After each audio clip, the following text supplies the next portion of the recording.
Hey, this is Tim for your Words of Grace today from our office, and I want to start a playlist that deals with Christian biographies. I know this will be an encouragement to you. There's very few things that spur me along in my reading outside of the Bible other than more than Christian biographies. Just finished this one. Faith Cook wrote Sound of Trumpets, and she's written several others as well.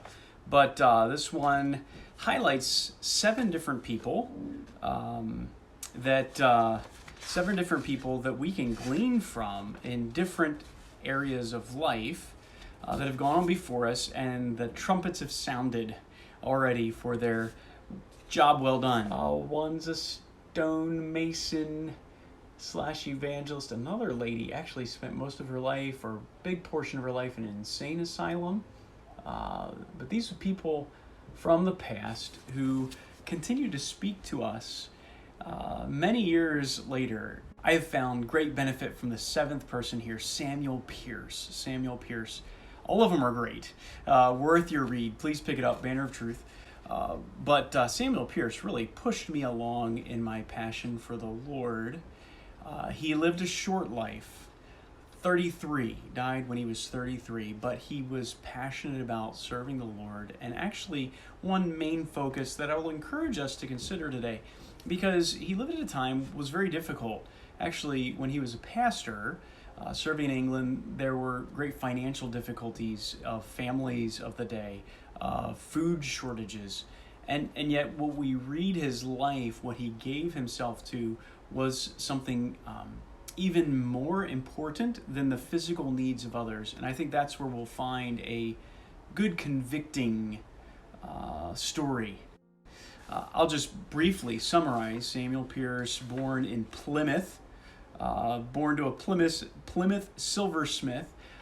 Several of his family, actually they call them dissenters, the generations previous, where they were not part of the Anglican Church. They were actually Baptists, but because of that, they were persecuted. And in fact, I guess his grandparents, pastor, lost their life because of serving God as a pastor, and died in prison. And so those kind of thoughts kind of ruminated with him, but he wasn't born Christian because of his parents.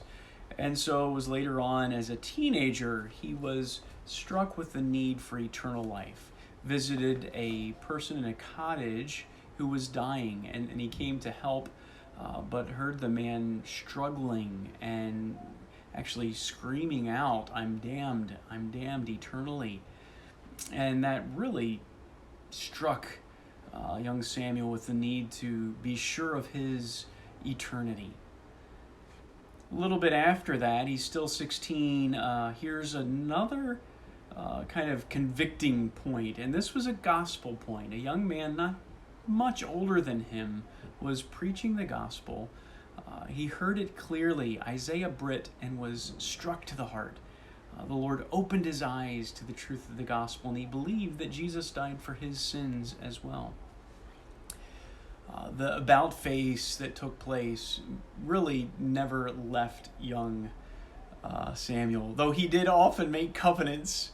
At this point, he had just made a covenant, and then a little bit later he tore up that covenant because he recognized that his covenants were nothing. It was the new covenant of Jesus, his Jesus perfection, Jesus' righteousness, that would be his only standing before the Father.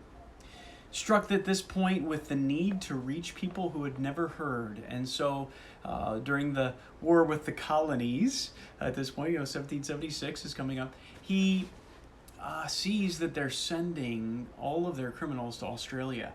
And they often leave Plymouth to go to Australia. And so he's struck as a young man, without telling anyone, that he needs to go to Australia too on one of these prisoner ships and share the gospel. Well, he was prohibited from doing that, but that's where his heart was. So he starts studying for Christian ministry, laboring in the Word. Also, at this point, even while studying, he's pastoring a small church, and meets Sarah Hopkins, the love of his life, falls in love, marries her. They have a couple children. He's really enjoying life. And at that point, though, of course, great difficulties. He actually almost loses his wife to the birth of their first child. Um, but the thing that enters his life is this understanding of the need away from the shores of England. And so he meets young William Carey, of course, one of the father of modern missions, who is challenging people to use means for the propagation of the gospel beyond England's borders. And this became really his life's passion. Meets Andrew Fuller. They bind together with this really young, inexperienced, small group of Baptist preachers, and they say, we're going to help get Carey on the field, and they do.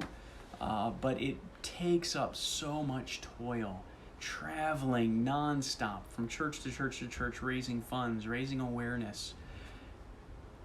Samuel himself feels the importance to go himself. He's like, here's 50,000 people in my town. There's 10 evangelical preachers. There are multiple more millions of people in India, and not even 10 preachers. And so he's committed to going. He has a dream that he feels God is telling him to go. But he has a few things stopping him. The need, where he was preaching the gospel. His wife did not want to go because of this young children, 4 children under the age of 6.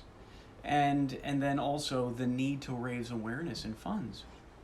And so he's studying, works hard till 11 p.m. and then starts studying Sanskrit until wee hours of the morning by candlelight. Still traveling nonstop to get the word out about the need.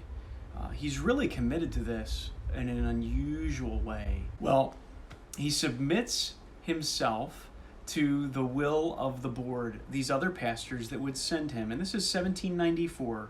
As he spends much time in prayer and deliberation, he asks these other men, Fuller and the rest, can I go? They say no. He had already committed to Carey, saying, I should be there within a year. Sarah wants to go with me. But they say, no, you're so needed here. And the 28-year-old man's zeal to go submits to this. And they say, well, maybe later. But this really breaks him. And I don't know that he ever recovers. He throws himself even more into raising funds. Was about a year later that he's traveling from one place to the next in the middle of February and is so overcome by the rain and the elements that he catches a cold that he never recovers from. Shortly after that, he loses the ability to speak, to preach, and still writes. He's still all in, challenging people to go. What a testimony! What a testimony of someone seeing beyond our time, beyond the physical needs, to the eternal needs of those around him, sharing with them, and to those that especially have never heard. Romans 10, how blessed are those whose feet, who brings the gospel of peace, because if they don't hear, they'll never believe. And how blessed are those who send them. So let us be committed to that, to pray. Maybe you would be committed to go. But definitely to pray that the Lord would send others to these, not just millions now, but maybe billions who do not know and who've never heard the precious gospel that Jesus is the Son of God sent to die in our place. What a blessed truth. Well, he dies shortly after that, age 33, 1799. He and his wife sit there and sing the hymn, Newton's hymn. Of course, he would just be muttering, since all that I meet shall work for my good, the bitter is sweet, the medicine is food. Though painful at present, 'twill cease before long, and then oh how pleasant the conqueror's song. A great testimony. What's really sweet about his story is he is not able to go, but his son goes. And his daughter ends up marrying one of Carey's children and serving. A great legacy for all of us to live for something greater than ourselves. And the only thing you'll find greater than yourself, worthy of living for, is the gospel of Jesus, the praise of his name. So Pearce encourages us this way, as do these others, to live for the Lord, to walk with the Lord, and to recognize that there's more than meets the eye, that the spiritual needs that we see around us are much greater than even the physical needs we see around us. And by God's grace, we encourage people and help meet the physical needs, primarily to meet the spiritual needs of others. I trust this has been an encouragement to you. We'll bring along more along the way, but pick this up, read this in the new year, that you may be encouraged to walk in the faith like they walked, right? As Paul said, imitate me as I imitate Christ. We find these and we follow them as they follow Christ. God bless you today.